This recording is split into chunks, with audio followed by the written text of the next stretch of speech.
descansaré conmigo en Jesús. No hay otro nombre, Él es el autor de nuestra fe. Hijo del hombre, no temeré, en la sombra de sus alas permaneceré.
Como agua purificas, como olas en la arena, desvaneces mi condena. Como aire que da vida a lo que ya no respira, soplas nueva melodía. Te necesito como siempre y más que nunca quiero verte. Jesucristo, ten mi corazón, toma todo lo que soy, aquí estoy, quiero darte adoración. Un momento juntos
Muy buenas noches, mis amados hermanos, que el Padre Eterno les continúe bendiciendo a todos. Shalom Alejem. Bienvenidos una vez más a este espacio donde estamos estudiando el libro de los Salmos. En esta noche nos toca estudiar el Salmo número 15, un salmo bastante corto, pero como hemos notado, a cada salmo hemos tratado de dedicarle su tiempo, porque en estos salmos bastante cortos nos hemos dado cuenta que hay mucha riqueza, hay muchas cosas que el Señor tiene que enseñarnos en cada rincón, cada verso que hemos tratado. Por lo tanto, este salmo pues no va a ser la excepción. Así que vamos a tratar de dedicarle su tiempo, vamos a ir mirando poco a poco todo lo que está escrito allí. Así como de pronto cuando nos toque un salmo bastante extenso, que va a tocar dedicarle varios miércoles, varias sesiones para poder ir escudriñando poco a poco todo lo que el Señor tiene preparado para nosotros. Entonces, mis amados hermanos, ahí donde están, los invito a que puedan buscar sus Biblias y me puedan acompañar a mirar detalle por detalle este salmo, en donde sé que vamos a estar meditando de muchas cosas. Entonces, antes de iniciar, como es costumbre, vamos a orar, a pedirle a nuestro Padre Eterno que nos dé sabiduría, entendimiento para poder comprender su palabra. Entonces, mis amados hermanos, los invito a que me acompañen en oración. Amado Padre, bendito Rey, Señor Todopoderoso, te bendecimos, Rey amado, te exaltamos. A ti sea la gloria, el honor, la alabanza, la adoración, bendito eres. En esta noche, Padre Eterno, venimos delante de ti una vez más, dándote gracias por tu amor y misericordia, gracias por tu bondad, gracias, Rey amado, por darnos el privilegio, Rey amado, de conocerte, de buscarte cada día, de poder escudriñar tu palabra, de poder comprenderla, de poder entenderla. Gracias te damos, Señor, por tu misericordia y tu bondad. Te pedimos perdón por nuestros pecados. Te pedimos, Señor, que nos ayudes a obedecerte cada día, a procurar cumplir, Señor, con todas tus instrucciones y poder, Señor, hacerlo todo por amor, para agradarte, para que tú seas exaltado, Señor, en medio de tu pueblo. Señor, gracias te damos por tu provisión, por sustentarnos, por cuidarnos, por librarnos de todo mal. En tus manos, Señor, encomendamos a nuestras familias. Te pedimos, Señor, que les bendigas, que seas tú guardándoles, protegiéndoles, Señor, guiándoles, librándoles de todo mal. Gracias te damos, Padre, por que sé que estás allí, Señor, cuidando a nuestras familias. Gracias te damos, Rey amado, te doy por nuestros hermanos de la Quejilación, Padre, donde quiera que estén, donde quiera que se encuentren. Bendice a mis hermanos, guárdales, cuídales, Señor, fortaléceles, provéeles, Señor, conforme a tu voluntad. Sé tú aliviando a aquel que está enfermo, Señor, aquel que está padeciendo alguna dolencia, Señor. Padre, tú los conoces, ten misericordia. Sé tú obrando sanidad en medio de sus vidas, Señor. Padre, obra conforme a tu voluntad, Señor, conforme al propósito en sus vidas, Señor. Padre, te rogamos, Señor, para que tú puedas intervenir y puedas restaurar, Señor, su salud. Padre, gracias te damos, Señor, por sus vidas. Provéele, Señor, a todo aquel que esté necesitado, Señor. Se está escuchando cada una de sus oraciones, permitiendo, Señor, que tu pueblo pueda aferrarse cada vez más a tu palabra, Señor. Bendito eres, Rey amado. Gracias te damos por la vida de nuestro pastor. Bendice a su familia. Te pedimos, Señor, que seas tú ayudándole cada día, fortaleciéndole, derramando de tu sabiduría, de tu entendimiento, Señor. Gracias te damos por esta ciudad de Cartagena, Señor. Gracias por nuestro país, Colombia. Coloca en tus manos, Señor, a cada alcalde, gobernante, Señor, a nuestro presidente, a todo su gabinete, Señor. Derrama de tu sabiduría, de tu entendimiento, derrama de tu temor, Señor, sobre su corazón, Rey amado, para que se puedan tomar decisiones correctas, Rey amado, alineadas, Señor, a tu palabra, Señor. Gracias te damos, Padre eterno, por este espacio, Señor, donde tú nos permites compartir tu palabra, en donde nos das la oportunidad, Señor, de ser alimentados, Señor, con tu palabra, Rey amado. Gracias te damos, en tus manos encomendamos este espacio, en el nombre de nuestro Señor Yeshua. Amén y amén. Bueno, mis amados hermanos, vamos a iniciar con este estudio del Salmo número 15. Vamos a hacer toda la introducción, como acostumbramos a hacerlo. Vamos a mirar algunos comentarios bíblicos, que siempre estoy trayendo los comentarios que algunas Biblias hacen, que normalmente nosotros estudiamos, vemos estos comentarios, y los traigo precisamente para que podamos ir comparando lo que normalmente se dice de estos salmos y lo que podemos descubrir en medio de este proceso que estamos haciendo, mirando un poco la perspectiva del idioma hebreo. Si de pronto vemos que hay alguna connotación más allá de las palabras que normalmente nosotros conocemos. Entonces vamos a iniciar con esa introducción. Vamos con un primer comentario bíblico del mundo hispano, que dice que este salmo es semejante al Salmo 24, que ya pues más adelante vamos a estar viendo, aunque vamos a hacer una lectura de unos versos que son muy parecidos. Dice que habla de las exigencias éticas. Mire cómo lo ve este comentario bíblico. Exigencias éticas de entrar en la presencia de Dios. Si fue escrito por David, pudo haber sido cuando trasladó el arca a Jerusalén. La respuesta a la pregunta inicial puede dividirse en 10 condiciones éticas. Mire que sigue diciendo que es una condición ética, quizás inspiradas en el Decálogo, aunque no hay correspondencia conforme con los 10 mandamientos, representan la misma ética. Entonces, así lo ve en este comentario del mundo hispano. También les he traído otro comentario de la Biblia de las Américas, que dice que este es un salmo litúrgico. Dice que al entrar al templo, los adoradores preguntan al salmista acerca de los requisitos de admisión al santuario. En el verso 1, el sacerdote responde con una lista de requisitos y concluye con la promesa de que el que los cumpla estará seguro para siempre. Los requisitos de admisión se agrupan en 4 secciones, alternando entre requisitos positivos y requisitos negativos.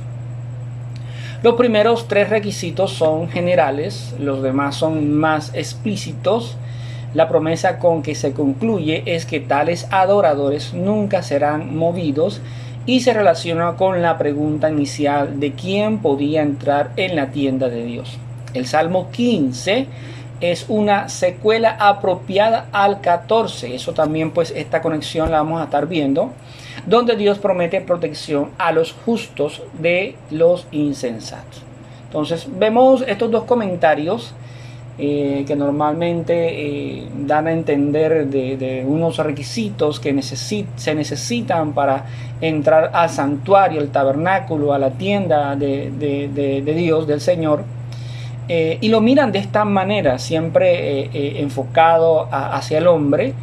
Ya vamos a ir mirando algunos detalles interesantes con respecto a esto, porque es que a veces vemos esto quizás por la costumbre, la forma como se nos ha enseñado, lo vemos muy desde el punto de vista ético, pero en todo el proceso que nosotros llevamos de estos estudios, ya hemos visto que cuando la palabra del Señor habla de aquello de que es todo lo bueno, está relacionado con el Señor, y cuando es que habla de lo malo, del perverso, de la maldad, se hace referencia a todo aquello que está lejos del Señor. Entonces, cuando habla de lo bueno, tiene que ver con el Señor, sus instrucciones y todo lo que Él ha demandado, ¿ya? Entonces, teniendo como fundamento eso, vamos a ir mirando algunas otras cosas más. Entonces, hablando de este salmo, hay algunos pasajes similares a este salmo. Y el primero de ellos, como se decía, en el Salmo 24, hay 2 versos de ese salmo que se relacionan mucho con este salmo y que dice: ¿quién subirá al monte del Señor y quién podrá estar en su lugar santo? el de manos limpias y corazón puro, el que no ha alzado su alma a la falsedad ni jurado con engaño. Pero también nos encontramos en Isaías capítulo 33, versos del 14 al 16, algo muy parecido a este salmo, y dice así: alterados están los pecadores en Sión, el temblor se ha apoderado de los impíos. ¿Quién de nosotros habitará con el fuego consumidor? ¿Quién de nosotros habitará con las llamas eternas? El que anda en justicia. Fíjense que ya acá no está hablando de un tabernáculo, no está hablando de un templo, de un monte. Está hablando de habitar cerca del Señor, de tener esa intimidad con Él. El que anda en justicia y habla con sinceridad, el que rehúsa la ganancia injusta y se sacude las manos para que no retenga soborno. El que se tapa los oídos para no oír derramamiento de sangre y cierra los ojos para no ver el mal. Ese morará en las alturas, en la peña inexpugnable estará su refugio, se le dará su pan y tendrá segura su agua.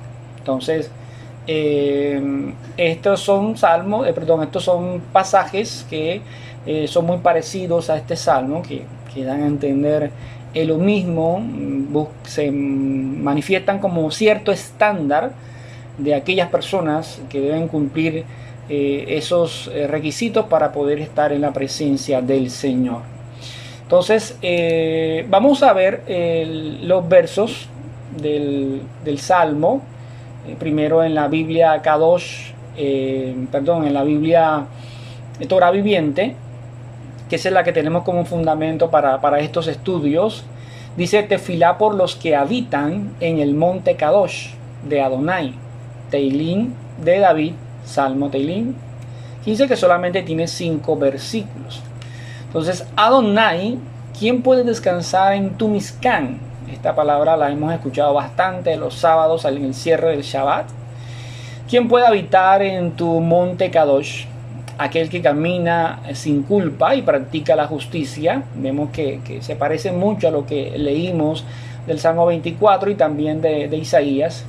Que de corazón habla la verdad, quien no ha calumniado con picardía a su prójimo y que no le hace mal ni causa desgracia contra su vecino, que mira con desprecio al vil y dan honor a los que temen a Adonai, el que es fiel a un juramento a su prójimo y no lo decepciona aunque salga perdiendo.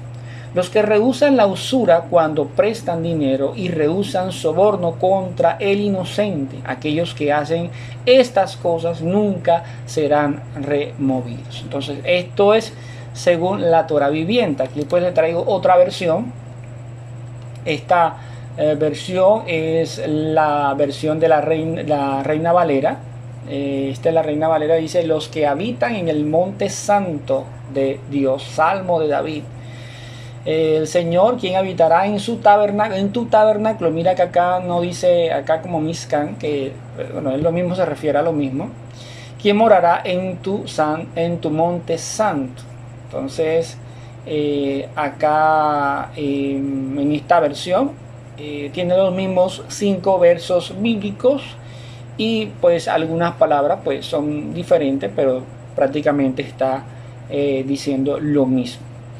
Hay otra versión que es la Biblia de lenguaje sencillo, que ya de pronto vamos a ver con palabras más sencillas, como su nombre lo dice. Dime, Dios mío, ¿quién puede vivir en tu santuario? ¿Quién puede vivir en tu monte santo? Solo quien hace lo bueno y practica la justicia. Vemos que aquí hablan de bueno y lamentablemente muchas personas ven estas palabras de bueno, pero lo ven como desde el punto de vista ético, moral, como lo vimos en los comentarios de la introducción.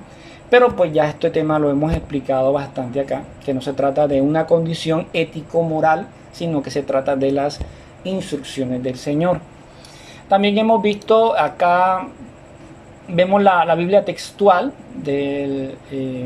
habla acá del Señor, y acá con las letras que representan la pronunciación del nombre del Señor en hebreo.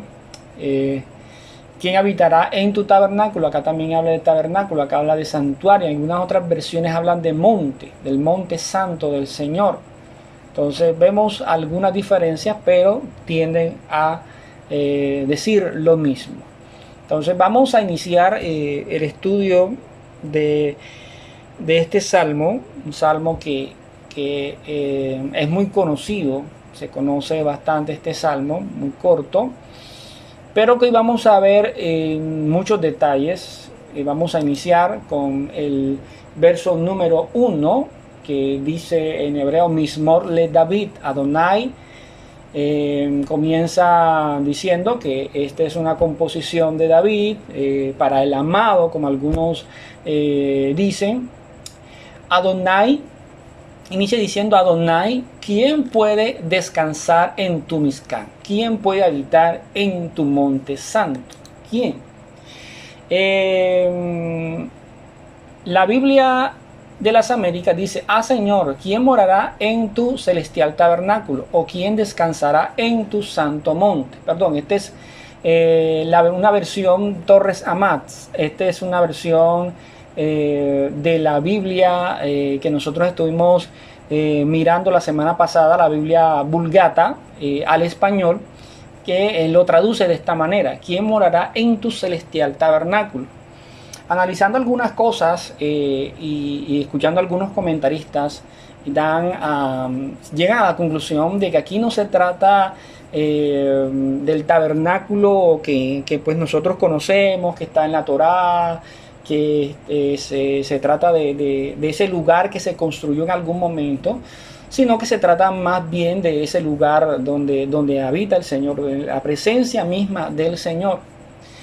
Entonces, aquí el salmista inicia con esa pregunta que vamos a relacionar con el capítulo anterior, y pues ya vamos a ver el por qué la relacionamos. Siempre ha sido el deseo del Todopoderoso, y eso lo conocemos cuando estudiamos la Torá y todo lo que pasó, toda la historia completa, y de pronto lo vemos con más detalles en Éxodo. Ese deseo del Todopoderoso de estar cerca de su pueblo, de estar cerca del hombre, y no al revés. No ha sido, la Biblia no nos muestra al ser humano con ese deseo de buscar al Señor, sino es el mismo Señor que manifiesta su deseo de estar cerca del hombre. Es el mismo Señor quien se encarga de llamarlo, ¿ya? Entonces vamos a mirar algunos ejemplos. Primeramente en el Brit Hadashah nos encontramos que el mismo Señor dice: no me elegisteis vosotros a mí, sino que yo os elegí a vosotros. Yo os elegí a vosotros. Entonces hago referencia a esto partiendo de la pregunta: ¿quién puede descansar en tu Mizcán? ¿Quién puede descansar en tu tabernáculo? ¿Quién puede estar cerca de ti? Entonces, no se trata de una decisión de una persona de buscar al Señor, de estar con Él, de ir ante Él, ante el Señor, sino que se trata de que es el Señor quien permite que esté cerca de Él. Entonces, teniendo como punto de referencia eso, vemos que Abraham es llamado por Dios. Dice Génesis capítulo 12, verso 1, dice: y el Señor dijo a Abraham: vete de tu tierra y de entre tus parientes y de la casa de tu padre a la tierra que yo te mostraré. Haré de ti una nación grande y te bendeciré y engrandeceré tu nombre y serás bendición. Aquí vemos el ejemplo, como pasó con todos, del llamamiento que el Señor le hace a Abraham, ¿ya? Es el Señor quien llama a Abraham. Asimismo pasó con Moisés. Moisés es llamado por el Señor. Cuando el Señor vio que él se acercaba para mirar, Dios lo llamó de en medio de la zarza y dijo: Moisés, Moisés. Y él respondió: heme aquí. Ha sido el Señor quien ha buscado al hombre, y eso es algo que hay que tenerlo claro. También vemos que Moisés es llamado por el Señor para traer a su pueblo a la presencia del Eterno, pero ellos no quisieron estar cerca. Ese es un pasaje que lo encontramos en Éxodo capítulo 20, verso del 19 al 21. Dice: entonces dijeron a Moisés: habla tú con nosotros y escucharemos, pero no hable Dios con nosotros, no sea que muramos. Y respondió Moisés al pueblo: no temáis, porque Dios ha venido para poneros a prueba y para que su temor permanezca en vosotros y para que no pequéis. Y el pueblo se mantuvo a distancia mientras Moisés se acercaba a la densa nube donde estaba Dios. Entonces vemos aquí que el Señor ha llamado, el Señor es el que manifiesta el deseo en su palabra de estar cerca del pueblo. Vemos aquí que el pueblo, al ver todo el estruendo que se manifestó en el monte Sinaí y que nadie se podía acercar, solamente el Señor permitía que Moisés se acercara al monte para poder darle la ley, para poder decirle todas las instrucciones que él le había encomendado al pueblo. Entonces, debido a todo esto, todo lo que ocurría, el pueblo tuvo temor y no se quiso acercar al Señor. Entonces, teniendo quizás como ahí de referencia esto, lo que ocurría, el anhelo que tenía el Señor de acercarse al pueblo, pero también el pueblo, ese temor que tenían de no acercarse porque tenían temor de morir. El salmista, con esta pregunta, cuando inicia en este verso número 1, ¿quién morará en tu celestial tabernáculo? Él aquí está afirmando la imposibilidad del hombre en su condición de Nabal. Recuerden la palabra que estuvimos estudiando en el capítulo pasado. Nabal es una palabra hebrea que da a entender la condición en la que Adán y Eva salió del huerto de Edén, una condición en la que ya ellos eran incapaces de buscar al Señor por su propia cuenta, esa capacidad de poder obedecer las instrucciones del Señor por sí mismos, esa condición de Nabal, y que esa condición se multiplicó por toda la tierra, y por eso estudiamos esa palabra, porque David reflexionaba en ese salmo y llegaba a la conclusión que no había justo ni aun uno. Recuerden todo lo que estuvimos analizando, que todos se habían descarriado, que todos hacían lo malo delante de la presencia del Señor. Entonces el salmista manifiesta con esta pregunta esa imposibilidad del hombre en su condición de Nabal de morar cerca de Elohim, de nuestro Señor. Entonces les voy a mostrar el por qué él, haciendo esta pregunta, lo que está mostrando es esto. Porque resulta y pasa de que esta pregunta es muy parecida a una que se hicieron los discípulos del Señor Yeshua en el Brit Hadashah. Resulta de que el Señor, recuerden la historia del joven rico, que ya pues el Señor le dijo que se deshiciera de todos sus bienes, que lo diera a los pobres, y él pues le dolió en su corazón y pues no quiso despojarse de todos sus bienes, amó sus bienes. Y el Señor dijo que a sus discípulos: en verdad os digo que es difícil que un rico entre al reino de los cielos. Y otra vez os digo que es más fácil que un camello pase por el ojo de una aguja que un rico entre en el reino de Dios. Al oír esto, los discípulos estaban llenos de asombro y decían: entonces, ¿quién podrá salvarse? Entonces, esta pregunta está relacionada con aquella. ¿Por qué? Porque resulta de que ellos hacen la pregunta como si quisieran saber qué hay que hacer para salvarse. Es la misma condición que está manifestando David. ¿Quién morará en tu celestial tabernáculo? Miren que aquí en esta historia hay una condición de todo lo que sucedió. Ellos estaban asombrados de ver, por decirlo así, el estándar que el Señor había colocado para que una persona pudiera salvarse.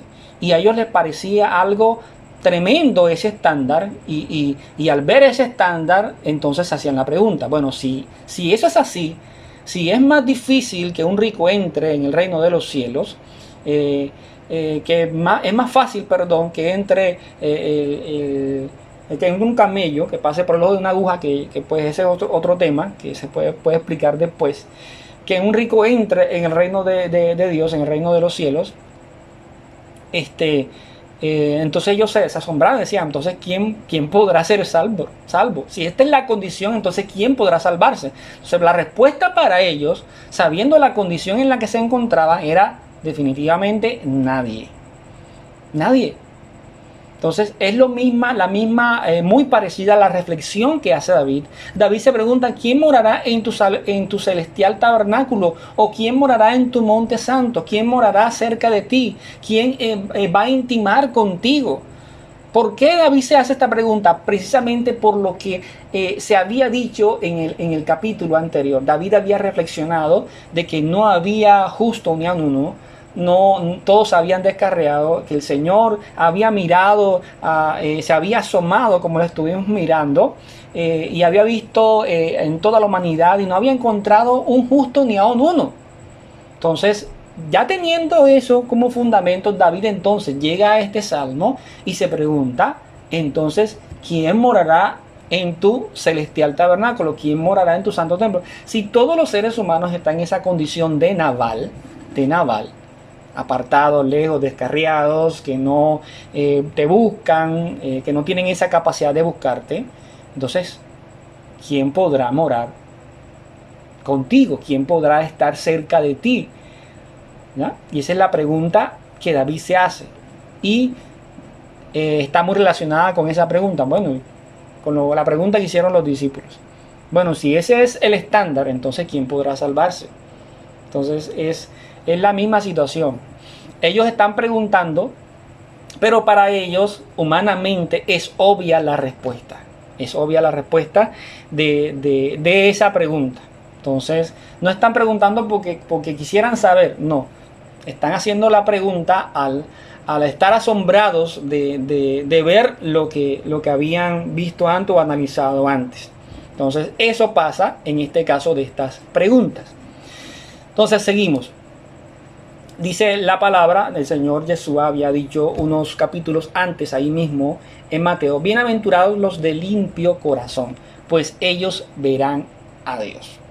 Pero limpio corazón, ¿qué ser humano está limpio de corazón? En esa condición en la que salió Adán y Eva del huerto de Edén. Entonces, en una condición natural, por decir, si se puede decir así, la respuesta es nadie. Nadie, absolutamente nadie puede limpiar su corazón por sí mismo. Nadie puede estar limpio delante del Señor por su propia cuenta. Nadie se puede limpiar a sí mismo. Nadie lo puede hacer. Entonces, en el verso 2 dice, aquel que camina sin culpa. Entonces ya ellos viendo el salmista haciéndose esa pregunta, después de ver no hay justo ni un uno, entonces ¿quién morará en tu santo templo? Entonces comienza a hablar de un personaje que dice, aquel que camina sin culpa y practique la justicia, que de corazón habla la verdad. Entonces, ahora, si en el capítulo anterior el salmista está diciendo, vamos a ver lo que dice el salmista en el capítulo anterior.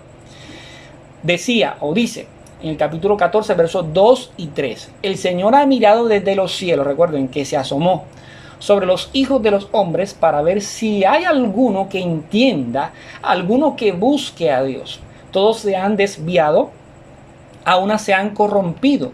No hay quien haga el bien, no hay ni siquiera uno. Entonces, el salmista en el capítulo anterior dice esto. Entonces, esto significa, ya teniendo presente esto, ya esa reflexión que había hecho el salmista, entonces esto significa que el salmista no hace referencia a ningún ser humano porque él ya pudo meditar la condición en la que el ser humano se encontraba, aún refiriéndose a él mismo. No hay ni siquiera uno. Entonces, él diciendo esto, aquel que camina sin culpa y practique la justicia, que de corazón habla la verdad, no se podía referir a ningún ser humano. Entonces, ¿quién puede cumplir esta condición si no es el mismo Dios? ¿Quién puede cumplir esta condición si no es el mismo Hashem? Si es el mismo Adonai. ¿Cierto? Entonces vamos a ver algunas referencias bíblicas, algunos textos bíblicos que tienen que ver con esto, porque no podemos de pronto condicionar el texto y llegar a pensar de que una persona listo para ser salva o para estar cerca del Señor, bueno, lo importante es que tú no tengas ninguna culpa o te sientas sin ninguna culpa. Lo importante es que tú trates de hacer justicia y trates de hablar la verdad. Eso es lo importante y ya estarás con el Señor. Pues no es así. Ya se ha reflexionado, ya David reflexionó y el mismo apóstol Pablo, Rab Shaul, lo explicó en Romanos. No hay justo ni aun uno. Lejos del Señor, así como salió Adán y Eva del huerto de Edén, lejos del Señor, en esa condición, lejos de Él, no hay justo ni aun uno. No hay justo ni aun uno. Entonces, ¿quién puede cumplir todo esto si no es el mismo Señor? Entonces, en primera de Pedro, capítulo 2, verso 22 dice, el cual no cometió pecado, ni engaño alguno se halló en su boca. ¿De quién está hablando aquí Pedro? Del Señor Yeshua. Del Señor Yeshua, que no cometió pecado, ni hubo engaño alguno en su boca. También habla en 1 Juan capítulo 2, verso 29, hablando de la práctica de la justicia. Dice que si sabéis que Él es justo, sabéis también que todo el que hace justicia es nacido de Él. Está hablando de Él como justo, de nuestro Señor Yeshua, practicando la justicia. Y una de las cosas que podemos identificar precisamente de esa justicia es que esa justicia se manifestó en el madero. Porque para podernos rescatar a nosotros, alguien tenía que pagar. Y ese pago no lo podíamos hacer nosotros mismos. Y Él en ese madero, con ese sacrificio, hizo justicia por nosotros y nos redimió. Nos redimió. Entonces, allí hizo justicia y nos declaró justos a todo lo que pues hemos creído, buscado y obedecido. En Juan capítulo 14, verso 6, el Señor dijo, yo soy el camino, la verdad y la vida. Nadie viene al Padre sino por mí, que de corazón habla la verdad. ¿Qué ser humano en este mundo puede decir? No, lo que pasa es que yo hablo la verdad de manera contundente. Y cuando dice yo hablo la verdad de manera contundente, o sea, yo creo que nadie puede decir eso. Ningún ser humano, aunque nosotros procuramos cada día de no mentir, de siempre andar con la verdad, a veces hay muchas cosas que se nos escapan, ¿ya? Pero quien pudo cumplir de manera perfecta esto, ¿ya? Aunque cuando hablamos de verdad bíblicamente, estamos hablando es de su palabra, ¿ya? Y es lo que vino cuando estuvo acá en medio de su pueblo, vino precisamente hablando la palabra del Señor. Entonces vino exponiendo sus instrucciones, sus mandamientos, sus leyes, como algunos la conocen. Entonces en el verso 3 dice, ¿quién no ha calumniado con picardía a su prójimo y que no le hace mal ni causa desgracia contra su vecino? Mira que aquí ya está manifestando otras condiciones, unas condiciones completamente diferentes. En el verso anterior dice, aquel que camina sin culpa. O sea, ¿quién puede entrar en el monte santo? Aquel que camina sin culpa y practica justicia, que de corazón habla la verdad. Y dice el verso 3, quien no ha calumniado con picardía a su prójimo y que no le hace mal ni causa desgracia contra su vecino. O sea, ¿qué ser humano puede decir esto? Juan capítulo 15, verso 12 dice, este es mi mandamiento, que os améis unos a otros como yo os he amado. Nadie tiene mayor amor que este, que uno ponga su vida por sus amigos. Vosotros sois amigos, sois mis amigos, si hacéis lo que yo os mando. Mira aquí este verso tan importante y tan interesante, que a veces se saltan algunos que dicen que solamente no, hay que creer y ya, porque Él llevó todos nuestros pecados al madero, a la cruz, y ya clavó la ley y ya nosotros no tenemos que hacer, no estamos bajo la ley. Dice, vosotros sois mis amigos si hacéis lo que yo os mando. ¿Y qué es lo que ha mandado el Señor Yeshua? Si me amáis, guardad mis mandamientos. Y más después dice, mis mandamientos no son gravosos. Ojo, ese es un tema supremamente importante porque muchos mantienen que llevó la ley, los mandamientos al madero y ya nosotros no estamos obligados a guardarlos. Entonces, ya no os llamaré siervos porque el siervo no sabe lo que hace su señor, pero os he llamado amigos porque todas las cosas que oí de mi Padre os las he dado a conocer. Dice, quien no ha calumniado con picardía a su prójimo y que no le hace mal ni causa desgracia contra su vecino. Él no hizo eso, sino que por el contrario se entregó a sí mismo por nosotros. Se entregó por nosotros sin importar la condición de naval en la que nos encontrábamos. En esa condición de estar lejos de las instrucciones del Señor, lejos de sus mandamientos. Pero Él aclara diciendo, si hacéis lo que yo os mando. Entonces mire lo que es el Señor, cómo es detallista con las cosas. Ustedes son mis amigos si hacéis lo que yo os mando. Entonces, importante ese punto. Ciertamente, el apóstol Pablo, Saúl en Romanos, dice, ciertamente apenas morirá alguno por un justo.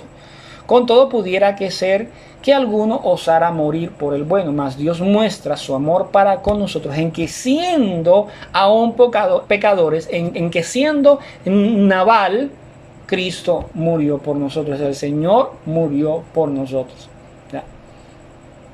Solamente Él podía cumplir esto, el que no hace mal ni causa desgracia contra su prójimo, sino que se entregó a sí mismo por nosotros, aún contra aquellos que lo crucificaron, estando allí en la cruz, derramando hasta la última gota de sangre, ahí en el madero, entregándose por nosotros, dijo contra aquellos que habían hecho ese acto, Señor, perdónales porque no saben lo que hacen. Entonces vemos la condición de nuestro Señor, el único que podía cumplir con estos requisitos era nada más y nada menos que Él. Dice el verso número 4, que mira con desprecio al vil y dan honor a los que temen a Adonai, el que es fiel a un juramento a su prójimo y no lo decepciona aunque salga perdiendo. Mira que ahí, si lo vemos desde el punto de vista humano, pareciera que el Señor hubiese perdido, porque perdió su vida por nosotros.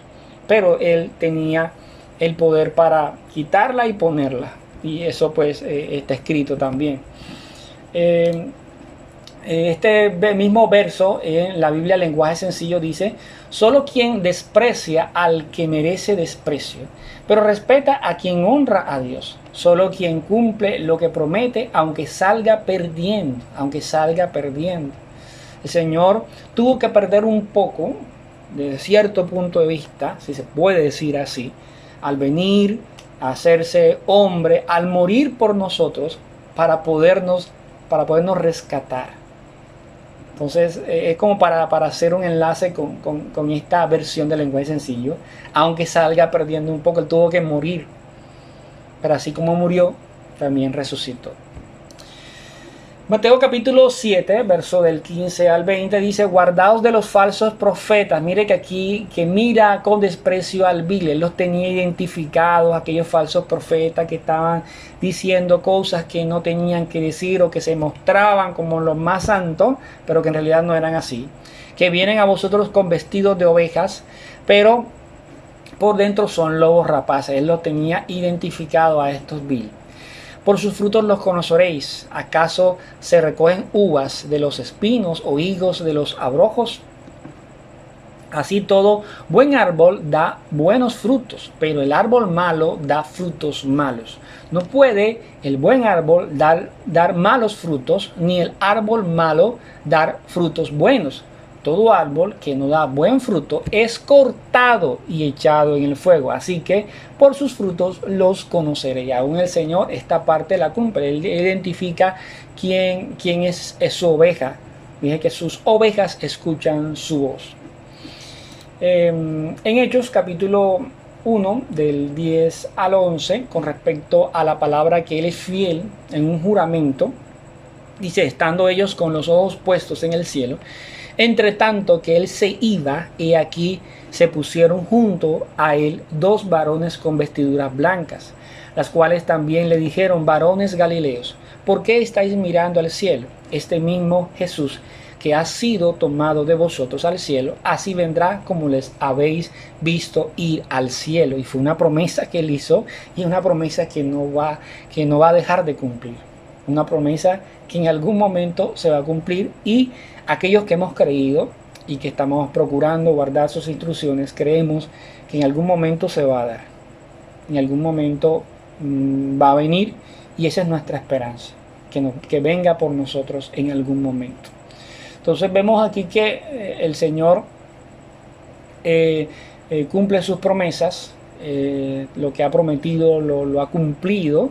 Eso ha sido desde lo que leemos desde la Torá, y en toda la Taná todas sus promesas se han hecho realidad, y pues esta no va a ser la excepción. El Señor lo ha prometido y va a cumplir, va a rescatarnos, va a venir por nosotros. Entonces creo que todo creyente debe anhelar ese gran día donde Él venga por nosotros. Y el último verso dice, los que rehúsan la usura. Fíjense que aún en esta parte el Señor en su palabra manifiesta que Él pudo cumplir con todo esto, ¿ya? Los que rehusan la usura cuando prestan dinero y rehusan soborno contra el inocente, aquellos que hacen estas cosas nunca serán removidos. Hay una promesa con respecto a esto. Dice que su trono no iba a ser removido nunca, había que todo va enlazado. En Mateo capítulo 4 verso 8 dice, de nuevo le llevó a Satán a la cumbre de una montaña muy alta, le mostró todos los reinos del mundo en toda su gloria, y le dijo, todo esto te daré si postrado me adoras. Entonces él dijo, fuera a Satán. Yeshua le dijo, porque el Tanakh dice, al Señor tu Elohim adorarás y solo a Él le servirás. Entonces aquí vemos el Señor sometiéndose a obediencia a los mandamientos, estando en esa condición de hombre. Y vamos a leer Lucas capítulo 20, del 21 al 26, dice, y le preguntaron diciendo, maestro, sabemos que hablas y enseñas rectamente y no te guías por las apariencias, sino que enseñas con verdad el camino de Dios. Todo esto lo estaban diciendo para probarlo. Y yo analizando el texto como que también buscando entre ellos algún argumento para en contra de los impuestos. Entonces dice, ¿nos es lícito pagar impuesto al César o no? Pero él, percibiendo su astucia, sabiendo la malicia que ellos tenían, les dijo, mostradme un denario. ¿De quién es la imagen y la inscripción que lleva? Y ellos se le dijeron, del César. Entonces él les dijo, pues dad al César lo que es del César y a Dios lo que es de Dios. Y no podían sorprenderle en palabra alguna delante del pueblo, y maravillados de su respuesta callaron. Entonces vemos que ante las palabras del Señor Yeshua muchos callaban, y es muy posible que algunos estuvieran esperando alguna respuesta religiosa, diciendo, no, o sea, si nosotros estamos bajo la cobertura del Señor no tenemos por qué estar pagando impuestos. Pero el Señor muy sabiamente y obrando con justicia dice, dad al César lo que es del César y a Dios lo que es de Dios. Entonces vemos aquí todos estos parámetros, todos estos este estándar que había colocado el salmista de aquella persona que podía estar ante la presencia del Señor, ese personaje que podía intimar con el Señor, está cerca del Señor, cosa que solamente pudo hacer Moisés, y solamente pudieron hacerlo aquellos que el Señor les permitió hacerlo. Vemos que ahora a través de nuestro Señor Yeshua y el sacrificio en el madero, cumpliendo Él todo esto, cumpliendo Él todo este estándar de ese personaje que cumple todo para estar allá, a través de Él y de su sacrificio, nosotros dice la palabra que tenemos entrada confiadamente delante del trono de la gracia. Pero todo por los méritos de nuestro Señor Yeshua. Por eso es que es muy importante la manera como debemos abordar este tipo de salmos. Porque si lo vemos de manera literal, podemos decir, no, es que existen unos requisitos que nosotros tenemos que cumplir para poder llegar ante Dios, ante el Señor. Hay unos requisitos, mira, hay que hacer esto, hay que ser justo, hay que hacer otro. Mi amado hermano, no podemos abordar este salmo así, porque ningún ser humano cumpliría a cabalidad estos requisitos. Solamente nuestro Señor Yeshua pudo cumplir a cabalidad todo esto, y es por intermedio de Él es que nosotros tenemos entrada delante del trono de la gracia, ¿ya? Y es por eso, precisamente por eso, y por todo lo que se ha enseñado, que la salvación es por gracia. La salvación es por gracia. Ahora, cuando ya nosotros reconocemos lo que el Señor Yeshua hizo por nosotros en el madero, reconocemos que fuimos redimidos, que fuimos rescatados, que nuestra deuda fue pagada en ese madero, cuando derramó hasta la última gota de sangre de nosotros. Entonces ya nosotros, teniendo ese conocimiento, nosotros entramos ya ante la presencia del Señor, pero nuestra actitud, nuestro comportamiento y nuestras acciones tienen que ir ligadas a lo que Él está establecido, a lo que Él ha ordenado, conforme al versículo que leímos, conforme a sus instrucciones. Ya vamos a obedecer, no para cumplir, porque ya el Señor cumpliría por nosotros, pero ya vamos a obedecer y cumplir por agradecimiento, por amor a lo que el Señor hizo por nosotros en el madero.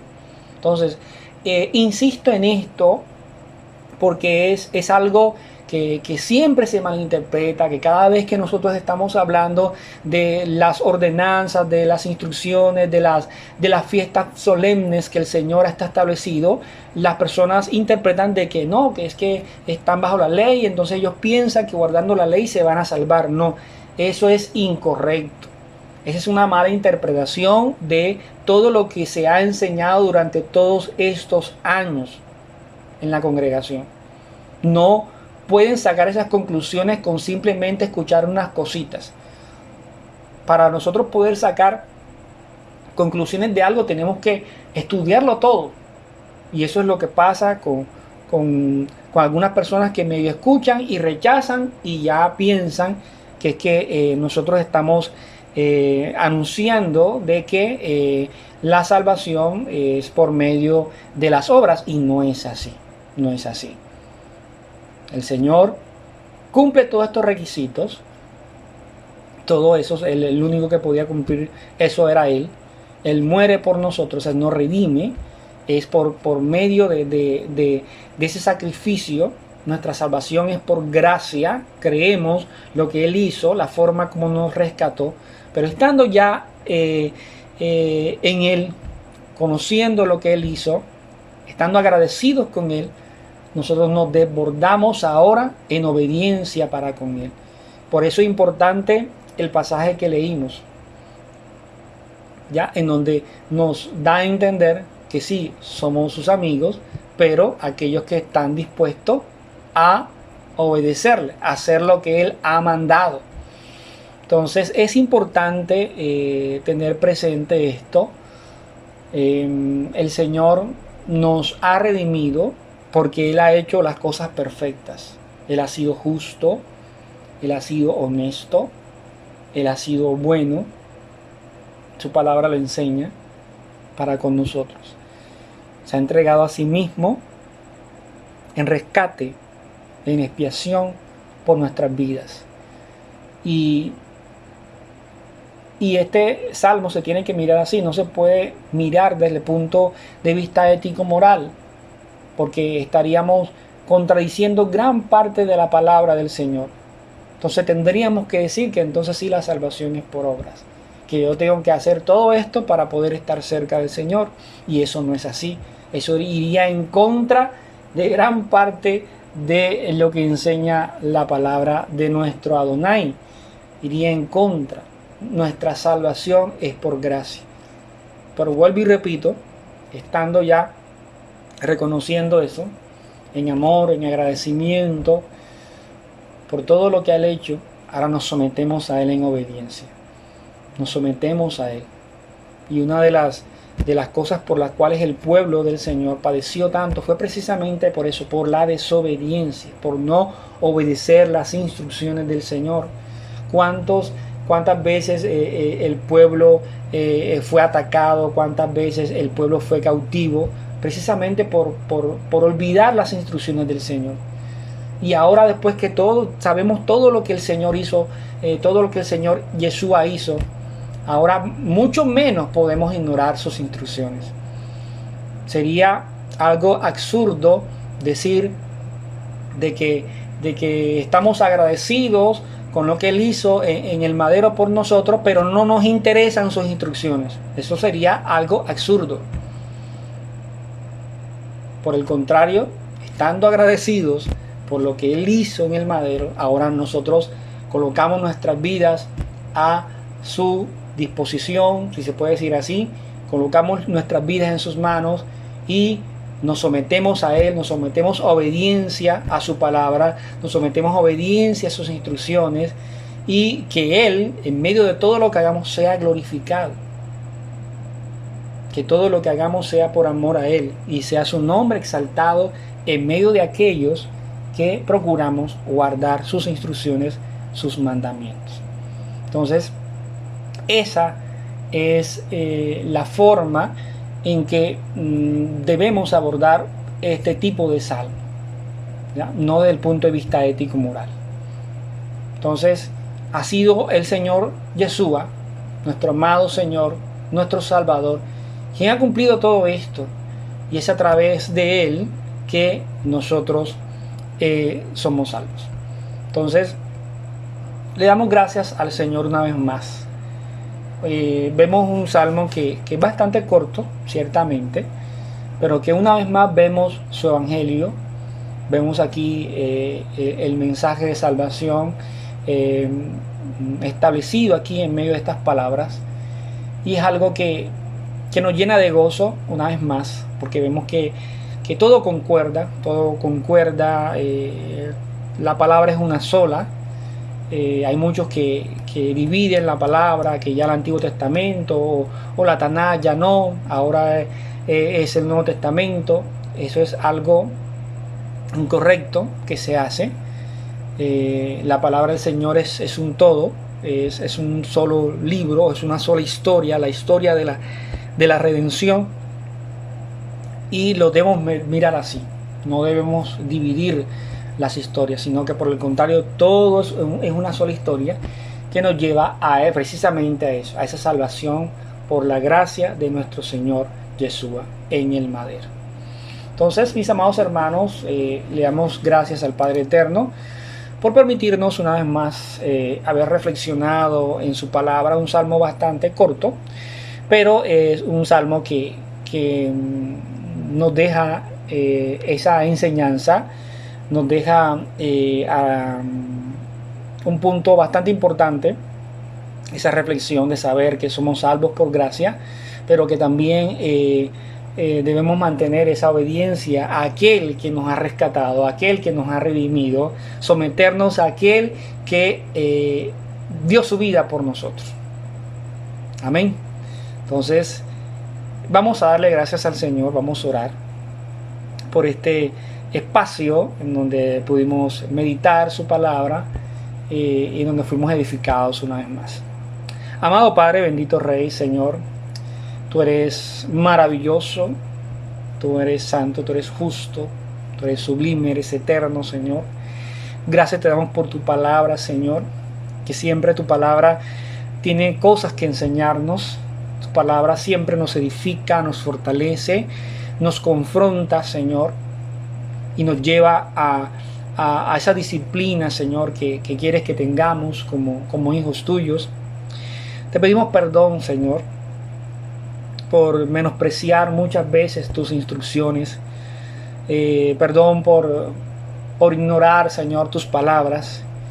Y te pedimos, Señor, que nos ayudes a aferrarnos a cada una de esos mandamientos, aquellas cosas que tú has establecido, Padre, que las dejaste escritas, Señor, para nosotros, para poner por obra todo aquello, Señor, establecido por ti, Padre, y que no podemos menospreciar, Señor, todo lo que tú has demandado, Señor, de tu pueblo. Ayúdanos a ser fieles a ti, ayúdanos a ser fieles a tus instrucciones, a ser agradecidos, Señor, con todo lo que tú has hecho por nosotros, por habernos rescatado, por habernos redimido, por haber hecho ese sacrificio por nosotros y darnos la oportunidad de hoy en día tener la libertad de poder entrar delante del trono de la gracia por los méritos de esa sangre que fue derramada en el madero. Padre, gracias. Gracias por tu amor y misericordia, gracias por tu bondad. Padre, en tus manos encomendamos nuestras vidas, te bendecimos y te honramos en el nombre de nuestro Señor Yeshua. Amén y amén. Bueno, mis amados hermanos, esto fue todo por esta noche. Le damos gracias al Padre Eterno porque una vez más nos permite escudriñar su palabra, poder meditar en ella. Cada vez que lo hace, el Señor siempre nos edifica, nos fortalece y nos llena de su conocimiento para su gloria y para su honra. En esta noche quiero recordarles nuevamente que el día sábado estemos allí pendientes con nuestro pastor a mediodía, todas las enseñanzas que nos está compartiendo a través de Zoom, y que pues más adelante pues él las monta en YouTube para que podamos, toda aquella persona que no tuvo la oportunidad de estar con nosotros conectados, las pueda ver y las pueda estudiar más detalladamente. Asimismo, el cierre del Shabbat también estamos conectados, seguimos estudiando. Ahora pues tenemos la oportunidad que el pastor nos está compartiendo un poquito de hebreo, y pues tenemos que aprovechar todos estos espacios porque todo esto es de mucho beneficio para nuestra edificación en la palabra del Señor. Asimismo, también el día domingo a las 10 de la mañana nuestro hermano Jacob nos está compartiendo el estudio del libro de Mateo. Así que, mis amados hermanos, no se pierdan ninguno de estos espacios, ya que a través de ellos nos congregamos en su nombre, aprendemos, somos edificados, y con todo esto que hacemos pues glorificamos el nombre de nuestro Padre Eterno. No siendo más por esta noche, mis amados hermanos, se les quiere mucho, se les extraña mucho. Shalom y bendiciones para todos. Como fuego, no te apagas en la noche más oscura, permanente esperanza, como roca edificas de lo vil y rechazado, una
Quiero ver